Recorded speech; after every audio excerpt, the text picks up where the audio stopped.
video yang beredar sih begitu yang saya nangkap ya. Cuman emang dia nggak nunjukin barangnya apa, baru masyarakat tahu kalau dia jual jus sama ya dari langsung meledak lah ya.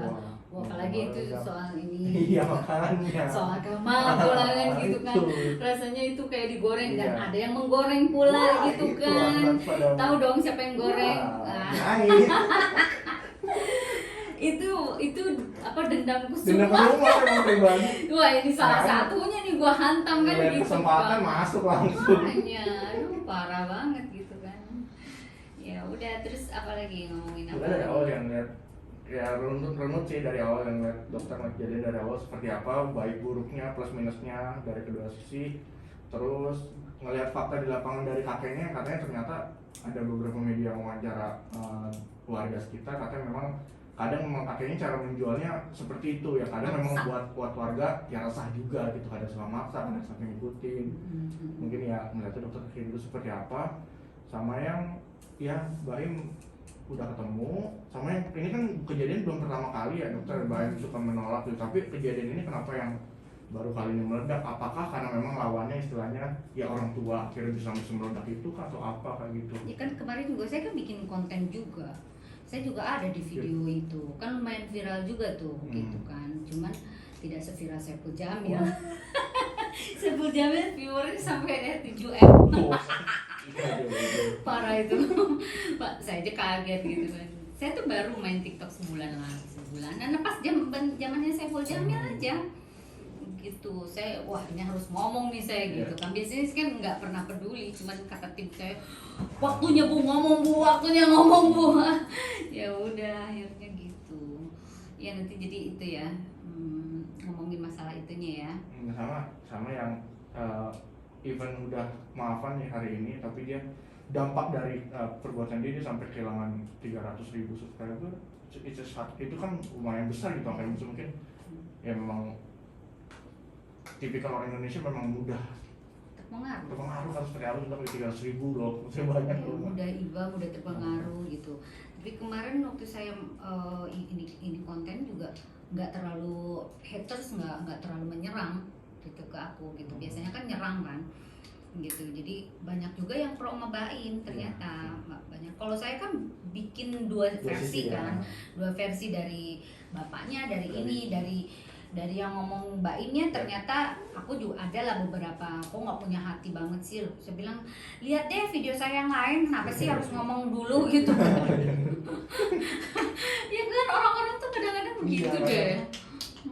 Tanpa melihat apa-apa langsung nggak pikir-pikir dulu gitu, bikin sebel gitu ya. Bener, keki aja dia. Ini untuk mana nih? Untuk apa? Aku sih hari ini boleh tak setuju secara berita, cuman kan kalau kantorku kan ada digitalnya juga, ada yang ada cumi-cumi, jadi terlihat separate tadi masuk. Oh jadi nanti langsung masuk kemana-mana. Tapi saya pengen lihat yang nasionalnya deh, yang TV itunya deh. Itu untuk mana tayangan? Saya berita tak setuju. Itu kapan?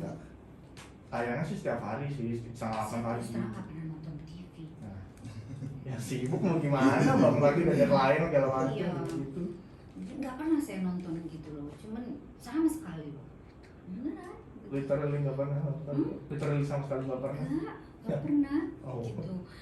Makanya aku bilang saya pengen banget nonton yang media yang di TV-nya gitu, supaya balance gitu loh, dari yang speak up saya di media ini dengan ada penayangan di TV kan balance gitu loh.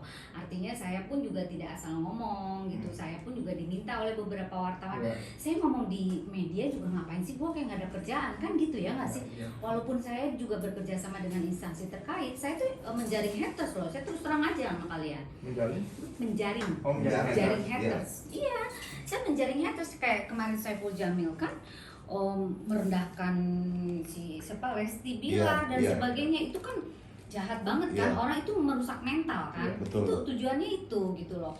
Nah kalau orang-orang kayak begitu yang Ayu Ting Ting segala macam kan, wah itu makanan saya itu. Pokoknya kalau Lita Gading udah ngomong itu hati-hati, masuk ke akun saya, terjaring. Makanya itu saya sebagai umpan lah, artinya umpan positif. Soalnya kalau menjaring satu-satu itu lama ya. lama. Sekarang saya bilang, saya sebagai psikolog, apalagi forensik, apalagi saya mengajar kalian semua sebagai polisi. Saya kan PTIK ya mas, Sekolah Tinggi Ilmu Kepolisian. Itu saya bilang, saya butuh dukungan kalian untuk bisa membantu saya memberantas haters, saya bilang gitu. Memberantas dalam sisi kesehatan mental. Itu yang saya garis bawahi. Saya bilang orang itu bisa bullying sejak si Saiful Jamil muncul, saya bilang gitu. Saya speak up di sana, orang semua berdatangan, orang yang kena sodomi, orang yang ini semua masuk semua. Parah loh, 97 orang, bayangin. It's a huge number itu. Bukan Saiful Jamilnya, tapi maksudnya dari kasus kasus Saiful Jamil, dan orang mulai mulai membuka diri gitu loh. Oh bahwa ini Bu Lita bisa nih bantu gitu loh, dan saya akan bantu dia. Sekarang lagi pegang juga tuh anak-anak yang kena korban pelecehan seksual oleh pastor. Pemuka agama. Iya. Parah loh, waduh gitu. Sekarang lagi di ini dan ada 5 orang, baru terungkap 5 orang, belum yang lainnya. Coba bayangin. Dan saya langsung telepon Kapolresnya, gue minta dibantu nih urusan kayak gini. Gak ada urusan yang pendek-pendek ya, sorry ya. Aku apa ya, memaksimalkan kualitas gue aja gitu loh. Kapasitas gue di mana dan aku merujuk ke sana dengan yang benar gitu loh. Itu aja sih. Kan gila loh, anak-anak umur 8 tahun di sodomi. Terus dilecehin, udahlah. Sedih aku bener deh. Bener. Aduh ampun. Itu awalnya itu sih. Oke, gimana jadinya? Kemarin rambutnya diikat begini bagus nggak sih? Bagus sih. Bagus ya? Bagus. Masih. Ini nggak usah dipegang nih. Nggak usah dong. Nggak usah ya. Oh soalnya kok kayak gini jadi kupotongnya segini jelek banget. Gue kayaknya gede banget gitu loh. Ih malu-maluin tahu. Kesel aku. Itu sebel banget gitu loh. Emang nggak sensitif apa ini pakai ginian? Kadang ada beberapa stasiun yang mengharuskan ini, jadi menandakan eksklusivitas segala macam gitu. Ini kan begini, nah kan? Kedengeran Segini juga kan. cukup kan, gitu kan? Ini begini kan di sini, ini potong segini, waduh muka gue udah kayak bakpao. Satu layar muka doang gitu. Iya loh, bener gak sih mas? Iya betul. Waduh, kesel banget. Dah.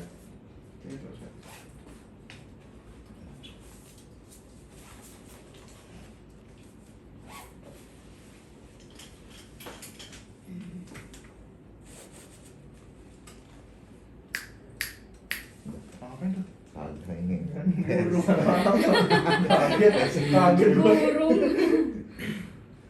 Jalan nggak gitu maksudnya. Oke. Ya 1, 2, ya. Oke baik, Dokter Lita, selamat malam. Sebelumnya makasih atas waktunya dokter menyempatkan wawancara bareng kita. Dokter mengenai pemberitaan sedang ramai terkait Baimong dan Pak Suhud itu mungkin sedang ramai. Mungkin awalnya dokter melihatnya seperti apa sih nih, nggak akhirnya bisa seheboh ini dokter? Iya betul. Sebenarnya sih itu hal yang biasa ya. Pak, apalagi kan Baim itu kan sudah biasa membuat konten dan sebagainya. Sekarang yang menjadi luar biasa karena banyak yang menggoreng nih, ya kan? Menggorengnya dari berbagai macam sudut gitu kan. Ada yang balas dendam lah, ada yang pansos lah dan sebagainya. Itulah yang jadi heboh. Namun menurut saya sih kita melihat dari 2 sisi ya. Artinya dari Pak Suhud dulu nih. Seorang bapak yang memang istilahnya orang awam yang tidak mengerti dan tidak paham tentang artis gitu ya, artinya gitu, dia melihat bahwa sosok artis itu, apalagi kan Baim itu adalah sosok yang memang sudah dibikin brand image yang kuat ya, artinya membagi-bagikan uang kaget dan sebagainya. Nah itu yang membuat dia merasa bahwa bakalan dapat nih aku gitu kan. Itu ekspektasi dia kan terlalu tinggi. Itu loh yang kelemahannya masyarakat kita itu kadang-kadang menyamaratakan semua gitu, apa yang ada di dalam pikirannya dia, padahal kan enggak sesuai dengan kenyataan kan gitu. Nah sekarang ini salahnya bukan masalah dia lugu atau tidak, namun siapapun orang yang menguntit, yang mengikuti seseorang terus membuat orang itu menjadi tidak nyaman, itu pun juga melanggar hukum loh, gitu loh. Itu pun melanggar hukum dan membuat secara psikologis itu ada rasa ketakutan, ada merasa bahwa dia nggak nyaman gitu, ini ada apa, kan pasti timbul kecurigaan ini akan berbuat jahat kek atau tidak kan gitu ya. Nah apalagi dia lagi quality time sama anaknya, bawa anaknya, dan dia harus melindungi anaknya dong, kecuali mungkin reaksinya kalau cuma dia sendiri mungkin tidak seperti itu gitu kan, mungkin ya, kemungkinan. Nah salahnya lagi langsung tidak kulonuon lah, artinya pada saat berhenti gitu ya, secara etika, maaf mas gini ngobrol dulu atau apa, jangan langsung to the point gitu. Dan dia berteriak-teriak memanggil Mas Baim, itu pun juga membuat risih dong kan gitu. Dan saya herannya kenapa pada saat dia kan naik motor ya kan, ini saya dibantu deh, maksudnya kenapa dia naik motor kan pakai helm, kok dia bisa tahu bahwa dia itu Baim Wong gitu loh. Nah itu kan pertanyaan yang di question kan, dia nguntit dari mana, pertanyaannya gitu. Dari rumah sakit berarti dia tahu bahwa itu orang Baim Wong gitu. Oke, berarti kalau dia udah tahu artinya ya sebetulnya ikutin aja, nggak usah pakai reaksi gitu loh. Artinya nggak usah reaksi, nanti kalau sudah berhenti diam gitu, barulah dia ngomong istilah namu gitu loh. Pak maaf gitu, saya ini begini kayak gitu. Nah itu loh etika ya, kita hanya belajar etika karena ya kita kan juga ini bukan cuma untuk Pak Suhut tapi untuk siapapun orang ya, kalau ketemu artis hargailah privasinya mereka, karena artis juga manusia, artis juga ada hal-hal yang tidak perlu orang lain tahu kan gitu. Nah jadi tetap etika dijaga, walaupun kita apalagi dia sudah sepuh gitu kan, dia juga harus punya manner gitu. Jangan merasa bahwa semua ekspektasinya dia itu sesuai dengan apa yang dilihat di TV, itu nggak benar gitu loh, karena tidak semua itu dengan konten. Nah, karena hidup ini penuh dengan konten, semuanya drama gitu kan. Jadi mana yang benar mana yang tidak juga saya rasa agak sulit kita bandingkan sekarang ini gitu loh, apalagi ya youtuber ini gitu loh. Jangan-jangan kita di kamar mandi pun dibikin konten gitu, aduh deh udah semuanya gitu ya. Inilah yang kita agak-agak rancu hidup ini gitu kan. Oke, nah dari sisi Baimnya sendiri, pada saat bereaksi ketidaknyamanan secara psikologis dia pasti akan bereaksi marah, itu pasti gitu ya. Dan itu bisa dipastikan secara psikologis, siapapun, bukan cuma Baim, bukan cuma artis, siapapun itu, pada saat dikuntit, pada saat diteriakin, pada saat apapun gitu, dia akan mendapatkan ketidaknyamanan, itu pasti. Dan bereaksinya pasti marah. Itu reaksi marah, itu wajar sekali, wajar.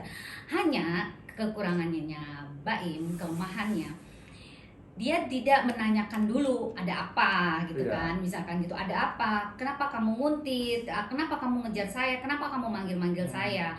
Oke, mungkin udah disampaikan, tapi caranya terlalu arogan, terlalu berteriak-teriak, dan itu dijadikan konten, itu fatal sekali. Harusnya kalau memang dijadikan konten, di-blur wajahnya, nggak usah ditunjukkan itu siapa orangnya kan gitu ya. Lalu dia membagi-bagikan, menunjukkan kepada orang bahwa ini loh yang orang kerja nih yang harus dapat duit gitu kan, ke ojol, ke tukang warung dan sebagainya. Saya kan juga lihat ya di media sosial kan. Jadi saya ngikutin nih ceritanya, jadi saya bisa lancar ngomongnya gitu. Jadi itu juga fatal tuh. Boleh itu istilahnya direct education, ya kan, itu direct education kalau dalam psikologi, secara langsung memberikan edukasi. Tapi kepada siapa dulu?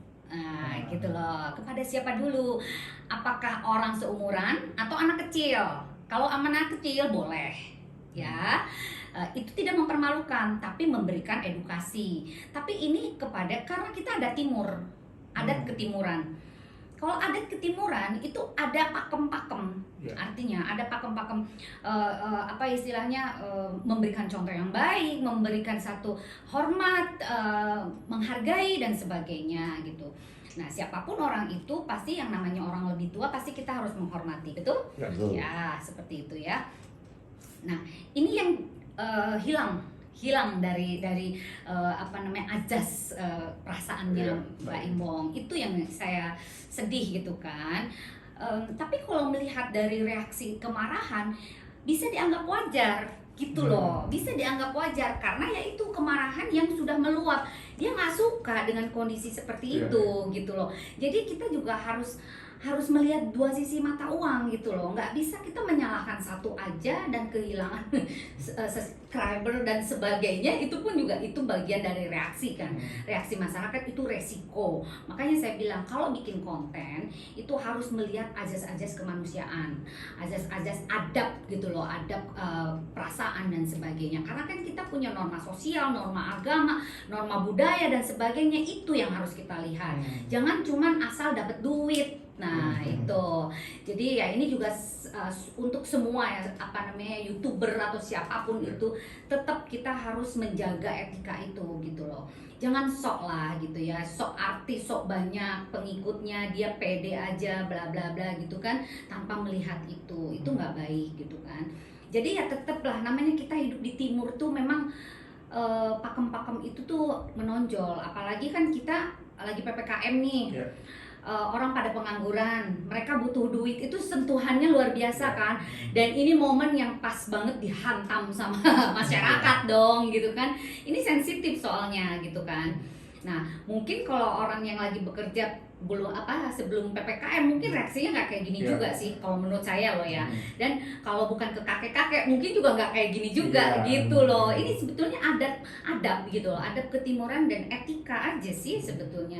Namun ya syukur ya kalau udah baik gitu, karena kalau feeling saya sih harus ngaku ya. Kalau feeling saya, dia itu benar-benar untuk dijadikan konten. Dia terlalu pede untuk bahwa ini adalah edukasi.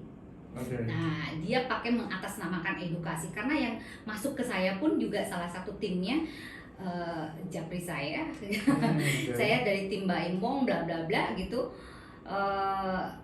bahwa dia mau ininya dari sisi edukasinya, tapi nggak kayak gitu juga. Aku bilang itu mempermalukan namanya gitu, karena si kakek ini gitu loh. Kalau di bawah dia anak-anak objeknya tepat, mungkin nggak akan seheboh ini gitu kan, nggak akan banyak yang menggoreng gitu. Ini udah sampai gosong nih.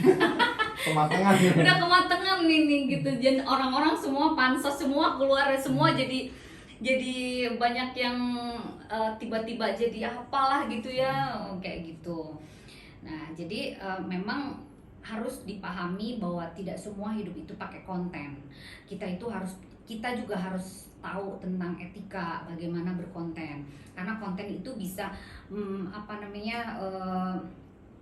membuat orang itu menjadi tidak nyaman, orang itu merasa dipermalukan, orang tersebut bisa juga sesuatu yang melanggar hukum lah gitu, karena ketidaknyamanan diri dan akhirnya perbuatan tidak menyenangkan kan. Kena pasal tuh gitu. Nah, itu fatal tuh, perbuatan tidak menyenangkan dan rentetannya itu. Nah, seperti itulah ya, perbuatan yang tidak menyenangkan dan itu satu ininya pasalnya perbuatan tidak menyenangkan dan kok lupa saya. Lihat kamu jadi lupa.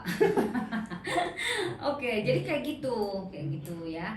Terus apalagi? Nah, dengan tindakan Mbak yang hari ini, per hari ini dokter sudah ketemu, sudah bermaafan, apakah itu memang salah satu tindakan terbaik yang bisa dilakukan baik, dan apakah hal itu bisa terjadi karena memang Mbak mungkin sudah tidak kuat menahan dorongan dari netizen, serbuan dari netizen karena banyak yang membuli dia sampai faktanya dia kehilangan 300 subscriber, mungkin seperti apa? Iya, kalau menurut saya itu udah tindakan bijaksana, dan atau mungkin juga salah satu konten tersebut bahwa nanti gue akan ada di titik gue minta maaf.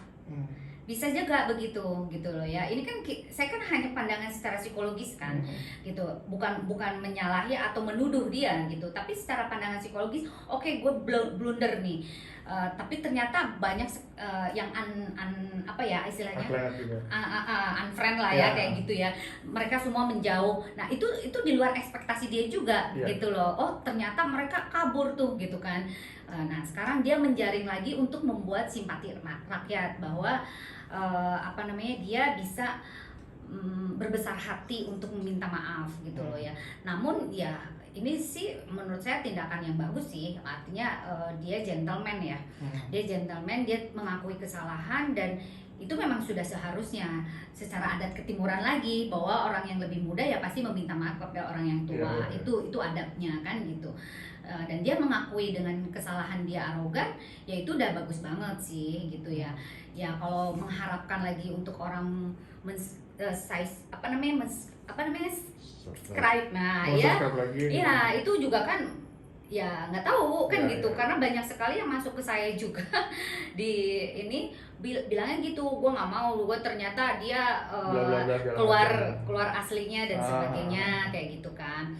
Namun betul sih, kalau kita mau melihat karakter orang pada saat kita di bawah, pada saat kita lagi turun, lagi down, lagi capek, lagi marah, nah di situ kita akan tahu bahwa apa yang ini orang bisa menahan emosi atau tidak gitu loh. Itu bisa kelihatan di situ.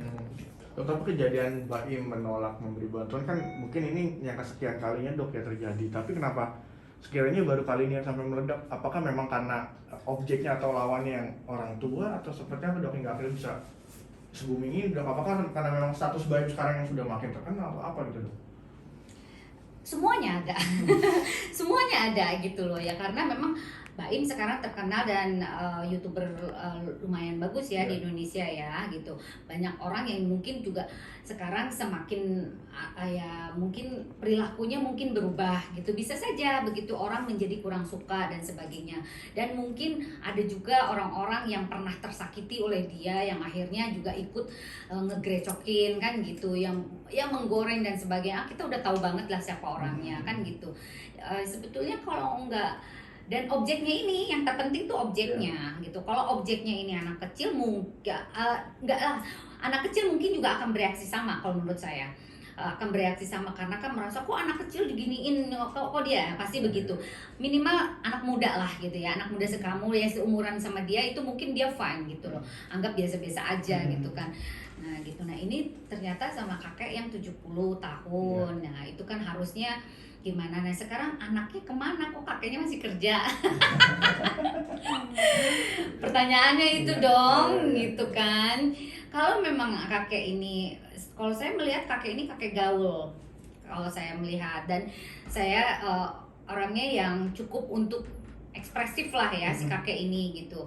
Dan menurut siapa namanya tadi tuh RT-nya tuh siapa, wakil RT-nya juga kan pernah juga ngomong bahwa dia disebutnya kakek DJ katanya gitu, karena dia sering pakai headphone, terus dia nyanyi-nyanyi dan joget-joget dan sebagainya gitu kan. Artinya kan dia gaul dan tidak gaptek. Yang jelas itu gitu, yang jelas itu berarti dia gaul banget loh. Jadi kalau kita dibilang dia tidak rentak banget juga enggak gitu loh, dia gaul gitu. Jadi kalau orang yang rentak, orang yang memang tidak ini, dia nggak mungkin mau berpakai motor lah. Jadi tolonglah, jadi maksudnya sikap bijaksana aja. Jadi harus melihat dari dua sisi ini. Walaupun misalkan Baim bereaksi terlalu arogan, ya itu adalah dampak dari kemarahan itu gitu loh, dampak dari ketidaknyamanan dia gitu loh. Itu semua pun akan bereaksi sama kok. Saya aja pernah digituin, saya marah kok gitu. Ya saya bilang, kamu ngapain? Mobil saya kan, saya takut kan gitu kan.